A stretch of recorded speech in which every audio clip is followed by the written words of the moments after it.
मेहनत से और जिस शिद्दत के साथ हमें ये चुनाव जितवाने का काम किया, तो ये हम कभी नहीं भूल सकते। बिना आए आपके गांव में हाजिरी भी नहीं लगी थी, लेकिन उसके बावजूद आप सबने इस चुनाव को अपना चुनाव समझकर और एक तरफा सारे वोट दिलवाकर हमें ये चुनाव जितवाया। तो आपको मैं दिल से बहुत बहुत शुक्रिया अदा करना चाहती हूँ।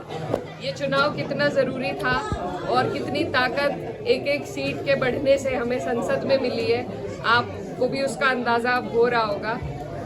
अब जो भी लड़ाई है संसद में भी हम कोशिश कर रहे हैं कि अपने लोगों की आवाज़ को मजबूती से उठाएं, और मैं आपको यकीन दिलाना चाहती हूँ कि जितनी ताकत आपने मुझे देकर भेजी है वहाँ पर, मैं इंशाल्लाह उस ताकत का 100% इस्तेमाल करके आपकी आवाज़ को वहाँ बुलंद करने का काम करूँगी। मेरी वालदा ने यहाँ से चुनाव लड़ा, नाहिद भाई ने चुनाव लड़ा, पप्पू प्रधान जी तब भी हमारे साथ रहे, बहुत साथ दिया और आज भी साथ है। तो कोई अगर भूल चूक इस दौरान हमसे हुई हो उसके लिए माफ़ी चाहती हूँ। और आगे के लिए हमने यहाँ पर मंगल का आज का जो दिन है, पहले हम 2 घंटा मील में बैठते हैं और उसके बाद इसी तरह गांव में घूमने का रख रखा है हमने।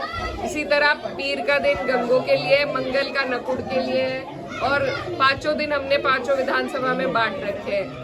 अब कल से दिल्ली जाना है, 10 दिन का सत्र है हमारा, तो उस दौरान नहीं आना होगा। लेकिन उसके अलावा कोई भी आपका ऐसा काम हो, निजी हो या सार्वजनिक हो, जिसमें आप मेरा इस्तेमाल कर सके, मेरे इस्तेमाल से आपका काम आसान हो सके, तो जिस भी तरीके से हम आपके किसी भी काम को आसान कर सके, जैसे मेरे वालिद साहब करते थे, तो जिस भी लायक हुआ आपने बनाया है। और कभी भी हमारी जो भी ज़रूरत आपको लगे तो आप लोग हफ्ते के किसी भी दिन हमारे पास आकर अपना काम बताकर या फ़ोन के ज़रिए से हम कोशिश करेंगे कि कंधे से कंधा मिलाकर आपकी सारी लड़ाई लड़े, आपको कोई परेशानी ना आने दे।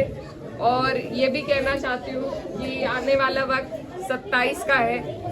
इस इलाके में जिस तरीके से भाजपा के लोग परेशान करते हैं आप सब जानते हैं, तो ये जीत हमारी बिल्कुल हुई है। लेकिन अब आगे का ध्यान भी रखना है। 27 में जब तक हम सरकार नहीं बदलेंगे, तो मेरे भी MP होने का सही इस्तेमाल तभी हो पाएगा जब हम सरकार में रहेंगे। तो इसलिए आप सब जैसे इस बार तैयार थे, उसी तरीके से बिना किसी फाड़ के, कई पार्टियां कोशिश कर रही है आने की, नई नई पार्टियां बना रहे हैं लोग, लेकिन हमें ध्यान ये रखना है कि शुरू से लेकर अब तक अगर सरकार समाजवादी की रहती है, तभी हम सब सुरक्षित महसूस करते हैं, तभी हम सब आगे बढ़ पाते हैं। तो इसलिए किसी के किसी से आप ये भूल ना कर दे, कोई किसी के बहकावे में ना आए, और सिर्फ समाजवादी पार्टी को आप लोग इसी तरीके से एकजुट होकर वोट दें। प्रत्याशी कोई भी हो, हमें कोशिश ये करनी है कि हमारे जिस तरीके से इस बार 37 MP बन के पहुंचे, उसी तरीके से ज़्यादा हम लोग जिताएं, ताकि हमारी सरकार बन सके और फिर आप लोगों के सारे काम इंशाल्लाह होंगे। और आप सबसे दुआओं की दरखास्त है।